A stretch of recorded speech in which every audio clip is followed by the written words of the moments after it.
think Perfect. it'll go.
All right, we're live. Happy New Year. Happy New Happy Year. Yeah. New Year. Crazy. 2024 is gone. I don't know. Blink of an eye. I keep saying last year and this year, and I have the years wrong. So it's all right. So we're off to the races.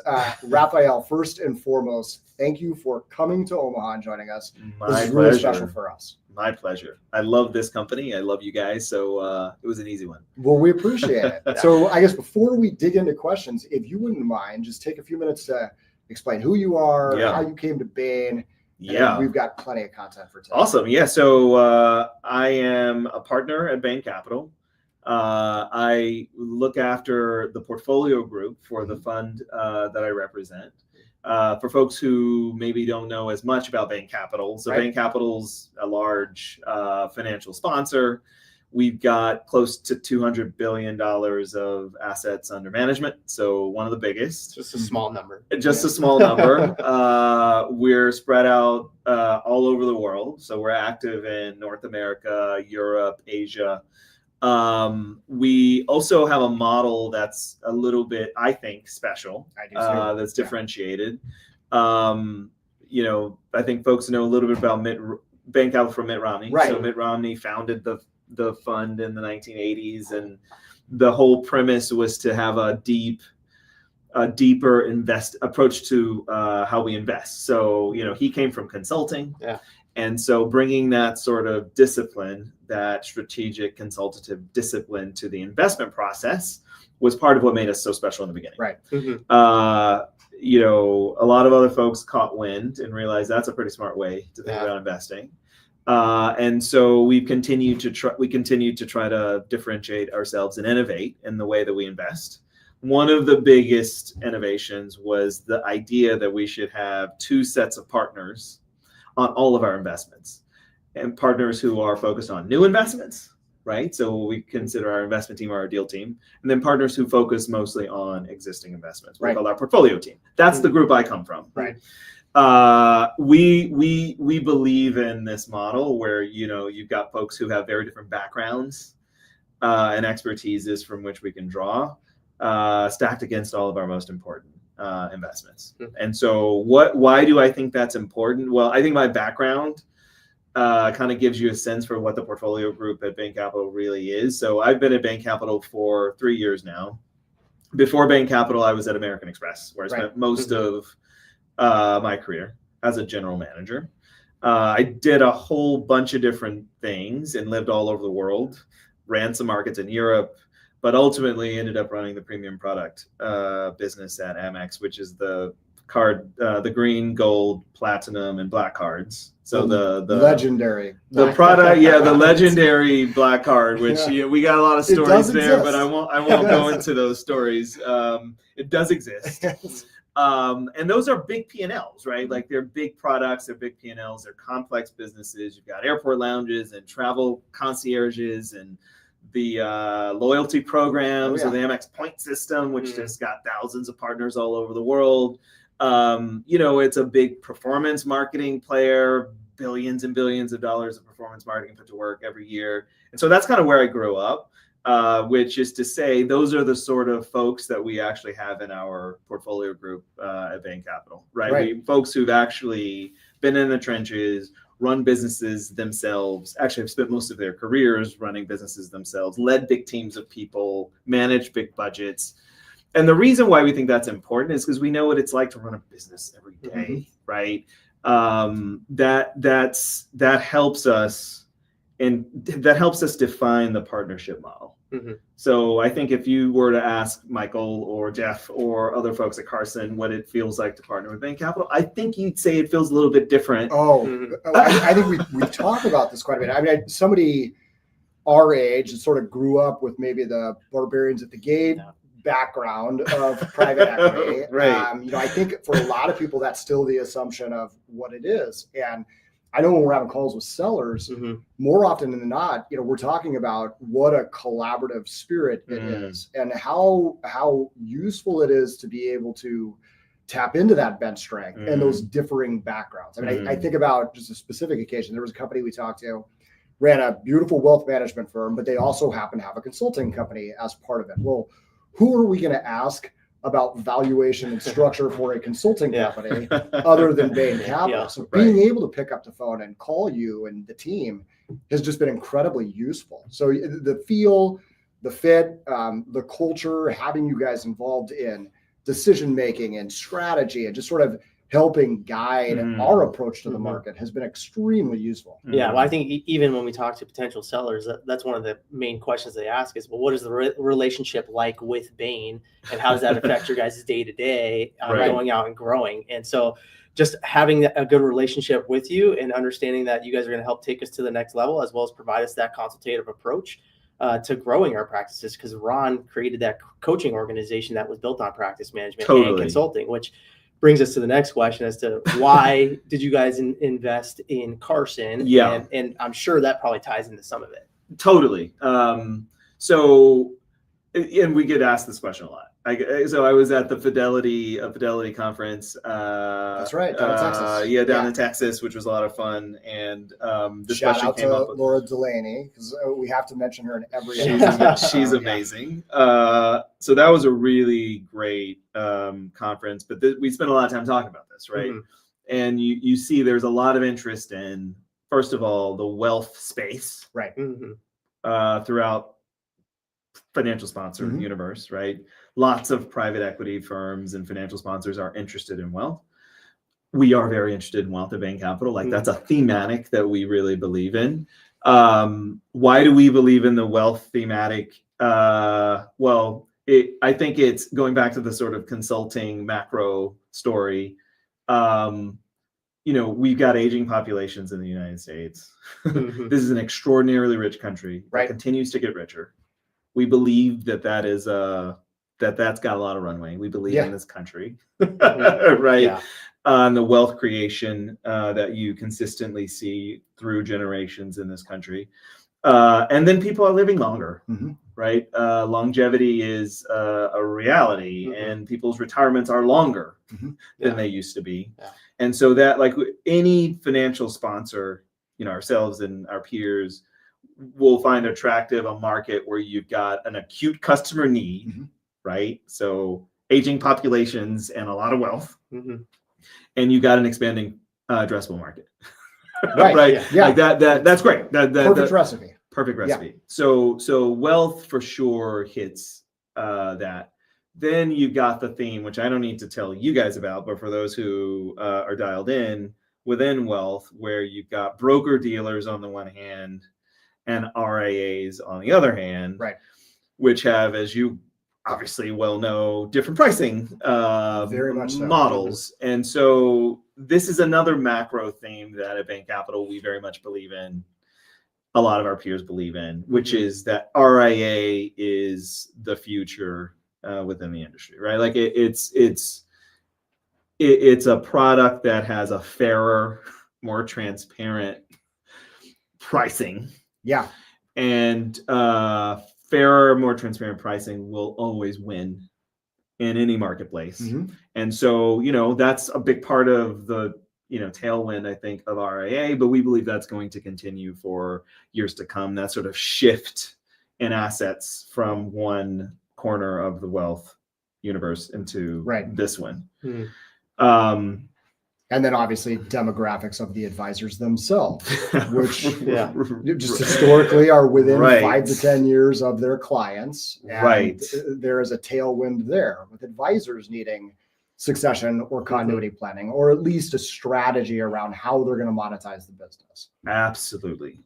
And look, these are absolutely, and I'm really happy you made that point. These are businesses that from an investor standpoint, are attractive for the macro reasons that we just talked about, but also micro. So if you look at the business model of wealth management, right, where you make revenue fees on assets, right? Your revenue is asset based. Yep. These are businesses that have a lot of operating leverage, which means that when they are growing on the top line, it translates to a lot of bottom line. Yeah. Right. Yeah. Right. Any investor will love that kind of business. So it's the macro story in terms of the industry, but also the way that the sort of business model of wealth works. And so that means really outsized growth can deliver on the top, can deliver extraordinarily outsized growth on the bottom.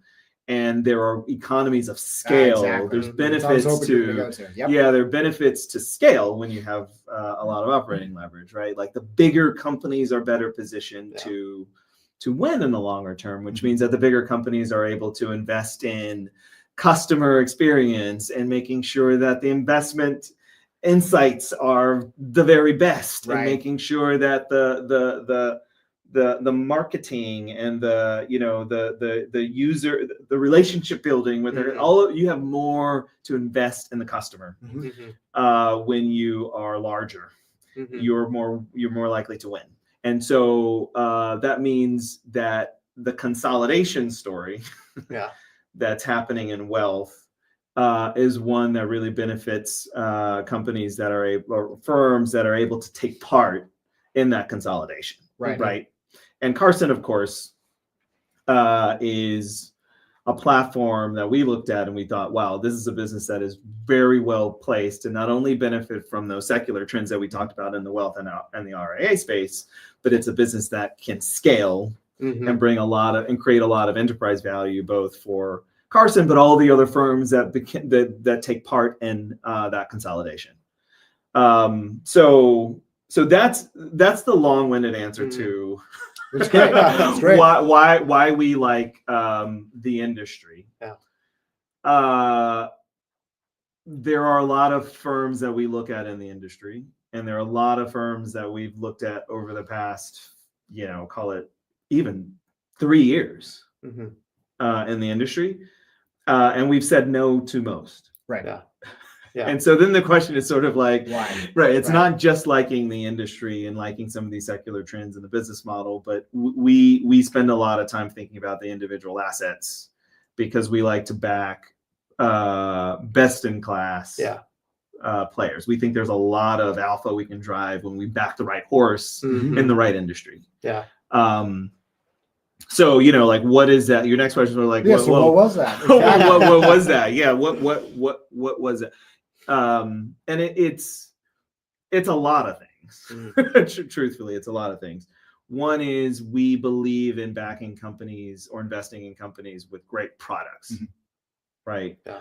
We don't invest in the fund with which I sit.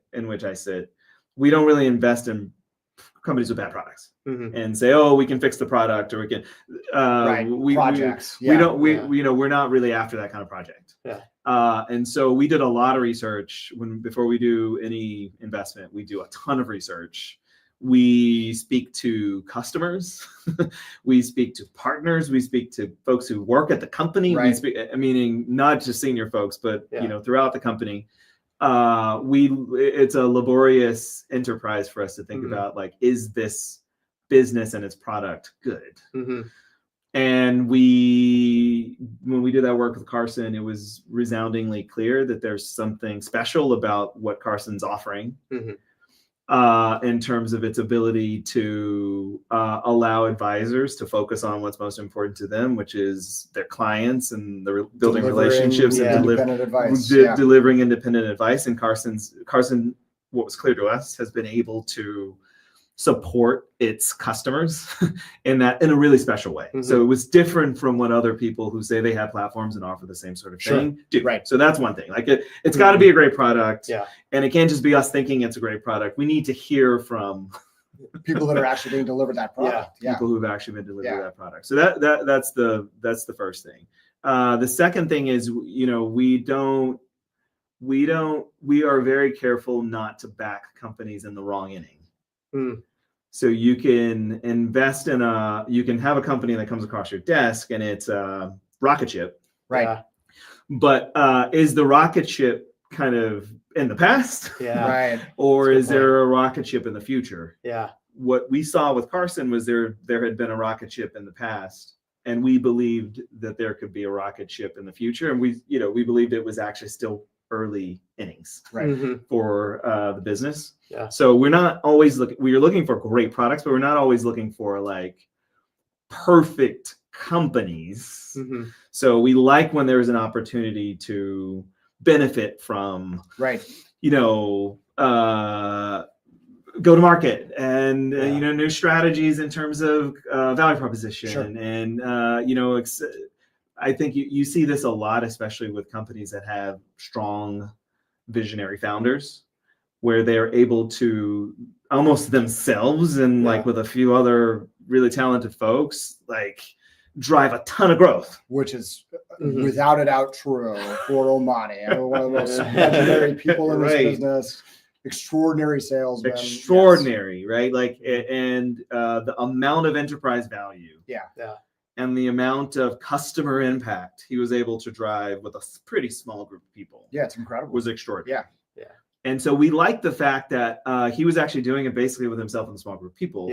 Because we thought, wow, what if you are able to bring on a real strong, like a deep, deep bench of executive talent. There was already a lot of great executive talent at the company before we came on. But what if you broaden that bench? Because this is a different stage of growth for the company. We made the bet, and we believed after our diligence that would generate a whole lot of incremental value and unlock a whole lot of growth for years to come. So 1, great product. 2, right inning. 3, they're really the level of growth that we're looking for is huge. Right. So it's not just that we think it's earlier to mid innings, but we think that there is an opportunity to 4x or 5x the cash flows of the business in 3 to 7 years. Sure. Yeah. And it's very similar when Carson at a more micro level is investing in a firm. It's often not the person that holds up their hand and says, I'm willing to sell.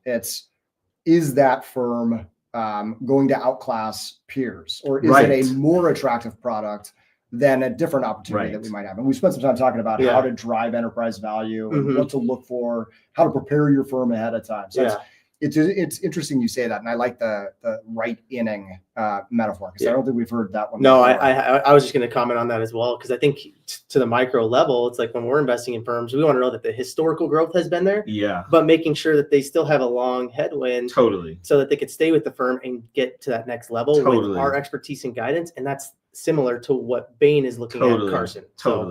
And the reason I say that's because the level of, if you think about buyouts, right, like LBOs, oftentimes they're looking for a 4x, 4x level of return, right? Multiple of money is what we call it, right? In the fund that I represent at Bain Capital, or the fund that within which I sit at Bain Capital, we actually do deals without that leverage. So they're not LBOs. Right. We're just making an investment in the company. Usually, oftentimes it's structured, but we're making a structured investment in the company. We're not like paying for that with a whole bunch of leverage. Yeah, right. Ladding the company with debt. Right. Yeah, we're not doing that. Right? And so we're looking to drive a similar amount of business transformation and a similar return without all that debt. Yeah. Which has huge. proven fruitful. Fruitful. The results are there, and I think when you look at what Carson has been able to do with the investment from Bain, it is remarkable. And obviously Bain's investment predated both myself, predated Bert to some extent. But I think, seeing what Bert and Bain have been able to drive for sort of a new direction for Carson, saying this is a firm that historically has invested internally. We have had a long track record of making minority investments in our partner offices and eventually buying them out or creating a Carson Wealth office. But historically, we had not approached the market. We had not gone to our banker friends and our attorneys and CPAs, all these people that also have a product to sell that are not part of the network, and saying, let's make a play for that. Yeah. And that has been just an incredible growth story for Carson on both sides of the house. We've ramped up on the internal side and built something from scratch on the external side that we're all very proud of. Yeah. 100%. So it's and really the level of debt that we have at Carson is tiny. Right. Like when I'm talking about LBOs, I'm talking about deals that have like 10 times leverage and 12 times leverage, right? You're talking about a lot. Barbarians at the game. That's the barbarians at the day, right? Yes. Like it's easier to drive outsized returns when you have that amount of debt. Right. Funding the purchase of the investment. It's much harder when you're being super disciplined with leverage, as we are doing. And so that just means the level of the actual business transformation, thinking about sales, marketing, right? Business development, M&A, roll up, right? Thinking about those sort of things. Those are the levers that are driving the growth, right? Not just taking on a lot of leverage. It's not a financial manipulation. It's not a financial manipulation. It's new strategy. It's new people. It's Bert's oars in the water. Exactly. Widening the addressable market. Right. And by the way, the LBO model drives a lot of value for a lot of people, and it works for a lot of businesses, but that's not the story here. Right. And so, the reason I say that is we need to make sure, which goes to the fourth thing that I think we spend a lot of time talking about, which is who are we working with, right? We like visionary founders, right? Of course. These kind of iconic people who, like Omani, have helped shape the industry. But what we really like about those sort of folks is the level of energy, drive, creativity that these kind of visionary founders typically bring to the table. And so what we found in Omani was somebody who not only was super creative in thinking about the industry and sort of helping shape the industry, but we really liked the fact that he was up for the challenge of driving the level of business transformation that we're talking about, because that's a lot that many people think they are. But what was clear with Omani was he's in the game of getting up every day and making ourselves better and driving, an enormous impact to both customers and to the business. So that's number 4. And then number 5 is, what kind of partnership does the company want? There are a lot of so let's drill down to that, because I think for the people that did grow up with maybe the LBO model as the idea of private equity, their idea of a perfect relationship is essentially an investment from a private equity firm and then never to hear from them again. Right? It's like they're not going to bother us. They're not going to manipulate the structure. That is clearly not what Carson wanted.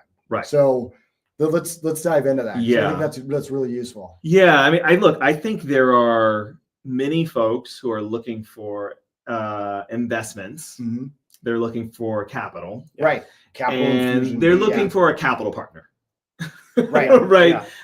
Which is to say they'd like to put the capital to work, but it's mostly a financial arrangement. Right. And there are lots of funds that are happy to make those kind of investments. And that's their model.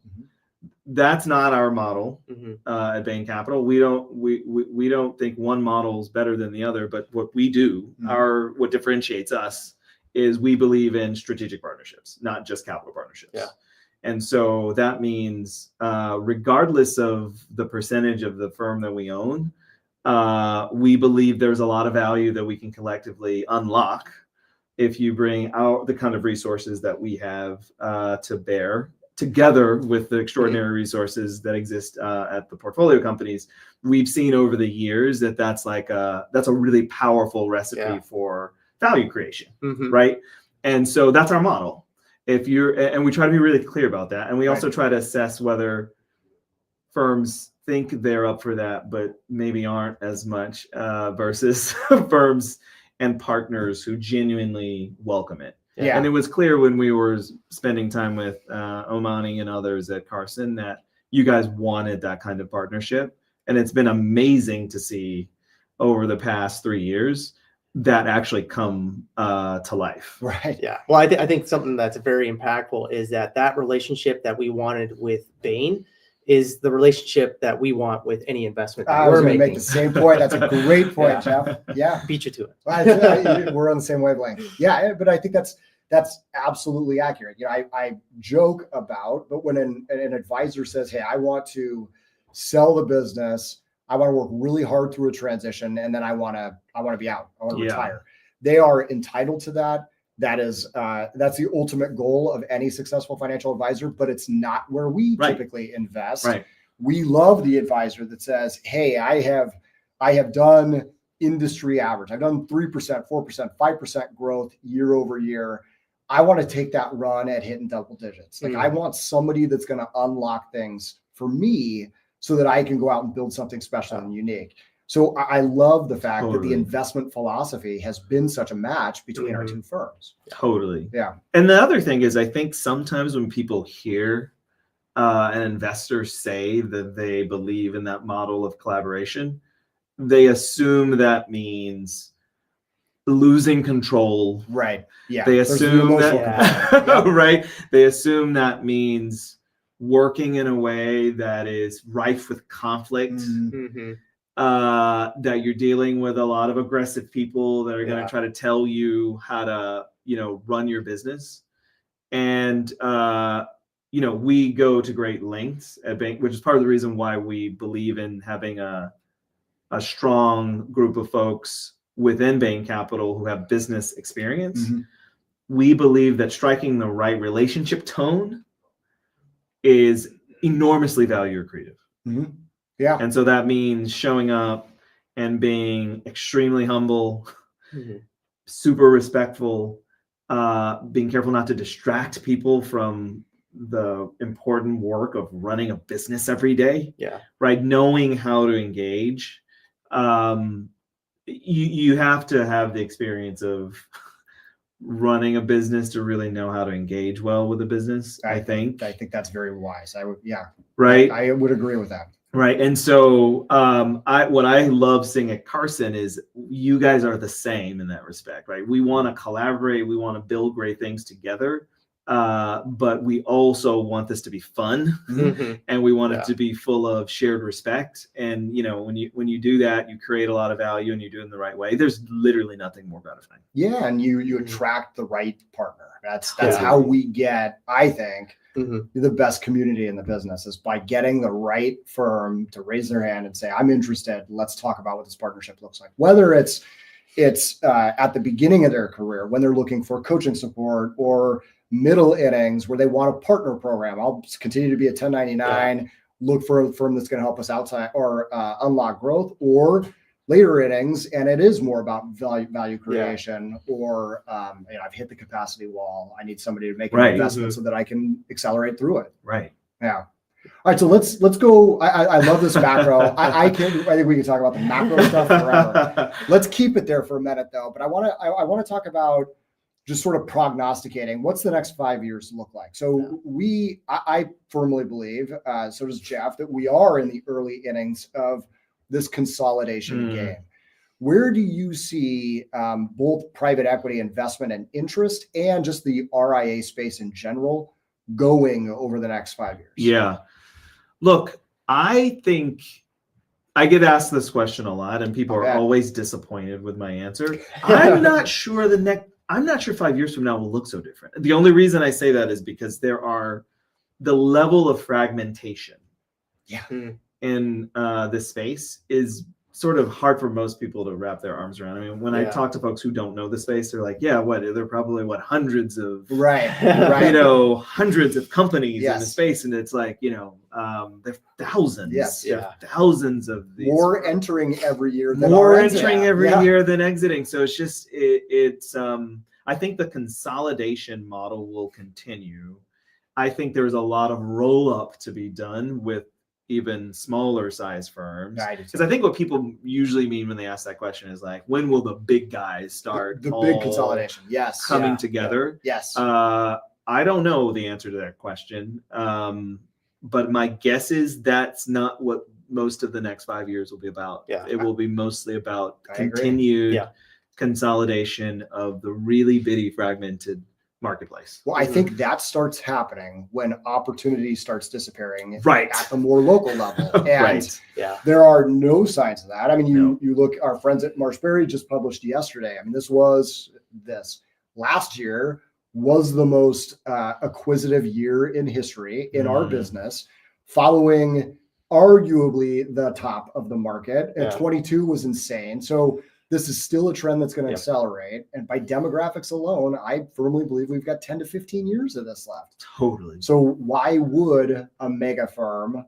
need to consolidate or give up equity or control in any way with another gigantic player when there's still so much opportunity to be had working through COIs and investment bankers and the individual advisor? Yeah, I mean, you mentioned thousands of RIAs out there. I think Laura Delaney did a study last year when she was on with us, was 15,000.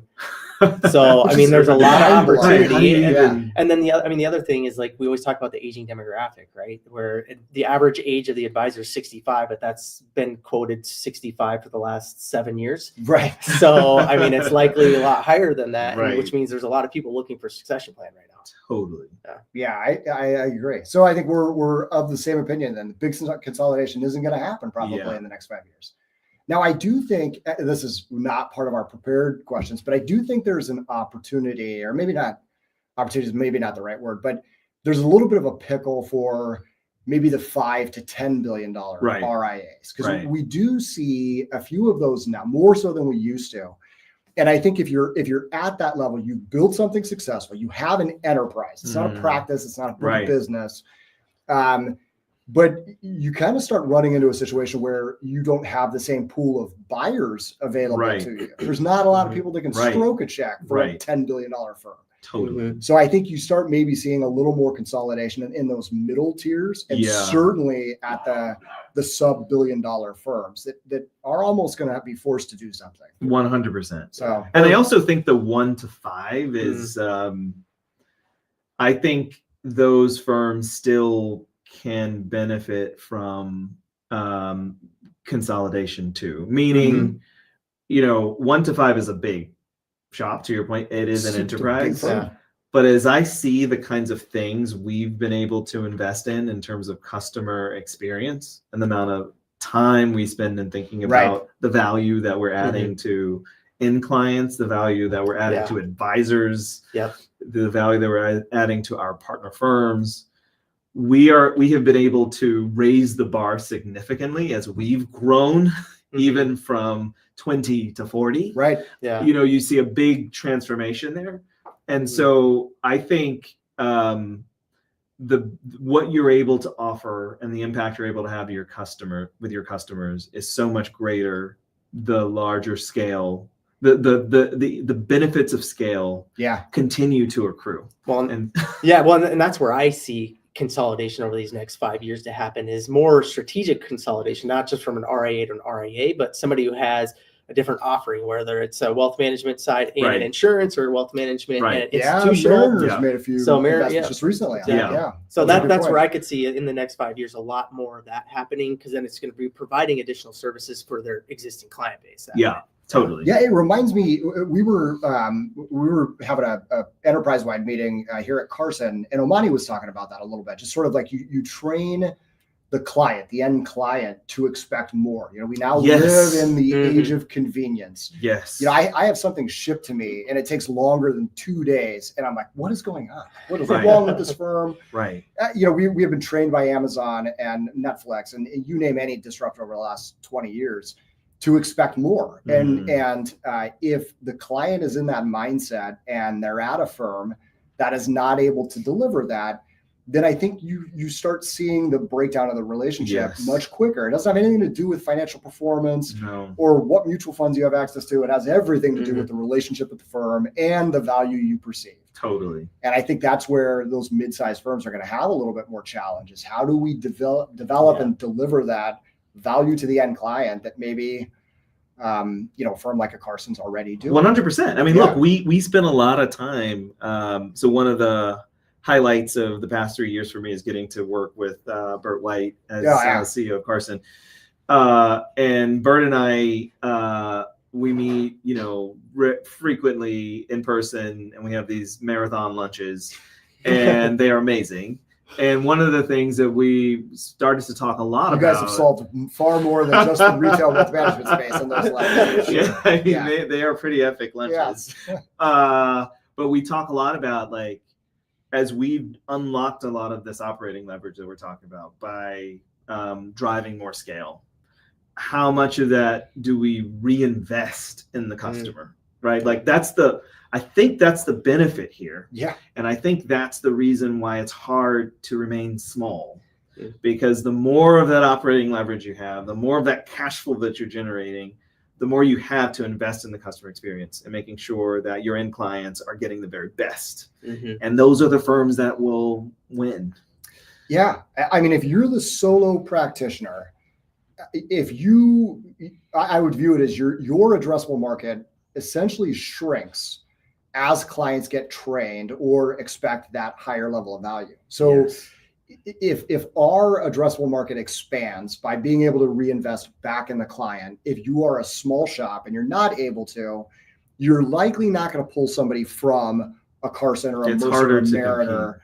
Yeah, you're looking for the person that maybe has not been delivered advice or sits in a company sponsored plan, or it's a different marketplace, which means more fragmentation and more opportunity for consolidation or for us. Totally. Yeah, that's interesting. The other thing that's nice to see is, as we've grown the rocket ship at Carson and it continues along its journey, how many of the firms that are a part of the consolidation story, firms that we're buying, right, have a lot of equity in the Carson story. Yeah.